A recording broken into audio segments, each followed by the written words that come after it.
Susubukan pa ring maipasa ni House Speaker Feliciano Belmonte Jr. ang isinusulong niyang economic tsa-tsa sa pagbabalik ng sesyon sa susunod na buwan. At upang ibigay sa atin ang detalye sa ulat na yan, kasama natin sa studio ang ating senior correspondent na si Grace Casin. Grace? Yes, good evening, Attorney Rich. Bigo nga si House Speaker Feliciano Belmonte Jr.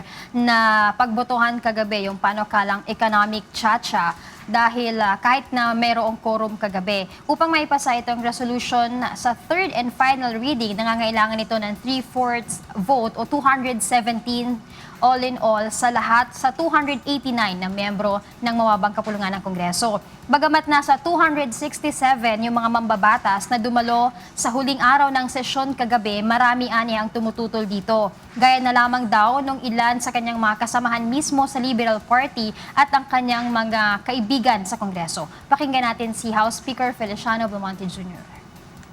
In our judgment, we didn't have the numbers yesterday. If heaven forbid it doesn't get the 3/4 vote, I think it will be a big setback. Ito mas mabuti na yung play safe and give it another try. Sa pagbabalik nga ng sesyon sa susunod na buwan, attorney, susubukan pa rin ni House Speaker Belmonte na isalang sa botohan ng economic tsa-tsa. Subalit, bago yon, susubukan niya munang kausapin yung mga kongresista na tumututol dito kung sakasakali nga para mabago yung kanilang magiging boto sa economic tsa-tsa. Alamin din na muna ng House Speaker kung kaya ba itong ipasa sa Senado o hindi. Narito ulit si Speaker Belmonte. There are several opportunities yet for tackling it. At kaya kausapin ko lang yung mga people who had reservations.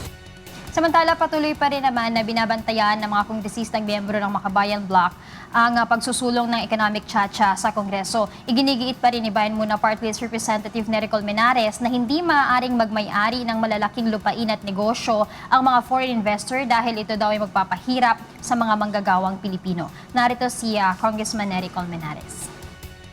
Wala ba kayong nakitang security implications dito sa tsa-tsa nyo na ibenta ang lupa sa foreigners, no? But note this is, sabi ko nga, this is a temporary reprieve, ha?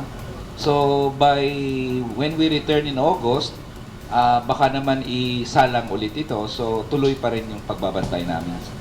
Una na rin sinabi ng Malacanang attorney na sa kasalukuyan ay hindi nila ikinokonsidera o hindi kinokonsidera ng administrasyon na amyendahan ng economic provision ng konstitusyon para mapaunlad lamang ang ekonomiya ng bansa. Attorney, para may background yung mga kasambahay natin.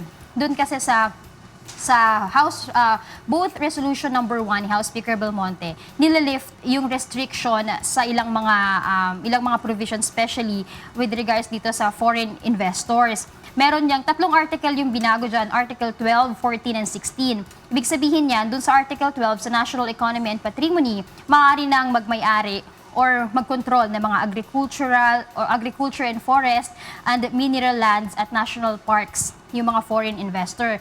Pwede na rin silang magmay-ari ng mga malalaking lupain, pwede na rin sila mag-grant ng franchise para mag-operate sa mga public utility. Sa Article 40 naman, doon sa education, science and technology, arts, culture and sports, maaari na silang magmay-ari ng mga educational institution.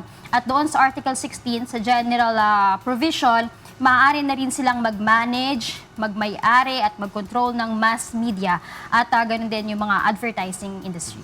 Grace, alam naman natin na one of the features of our politics is transactional politics. Ano ang balak gawin ni Speaker Belmonte in order na maengganyo niya yung mga kasamahan niya sa Kongreso na umattend at bumoto pabor dito sa economic tsa-tsa bago magsimula ulit ang sesyon? Kanina, attorney, sinasabi niya nga na, kasi na-identify niya na kung sino-sino yung mga block sa House of Representatives. Kasi may mga block yan like yung mga party list group, yung mga Visayan block, na-identify niya na kung sino-sino doon yung mga hindi pumayag or may reservation.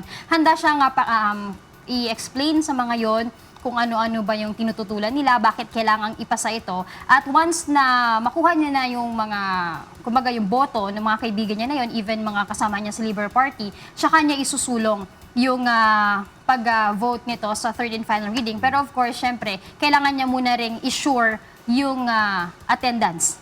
Kasi kailangan niya ng 217 votes. Wala ba siyang balak ibigay na insentibo? Kasi dati-dati, ginagamit ang House Speaker's bonus at saka yung PDAF, yung pagre-release ng PDAF bilang negotiating leverage para makuha nung mayorya yung mga boto. Sa ngayon, sinasabi niya malaya yung mga kongresistang bumoto at sinasabi niya nga na nasa sa kanila, hindi niya gagamitin kung ano man yung power niya as a House Speaker para lang bumoto, pabor yung mga kasamahan niya. Gagawin niya lang, makikipag-usap siya dun sa kanyang mga kasama. Maraming salamat, Grace Casin, para sa ulat na yan.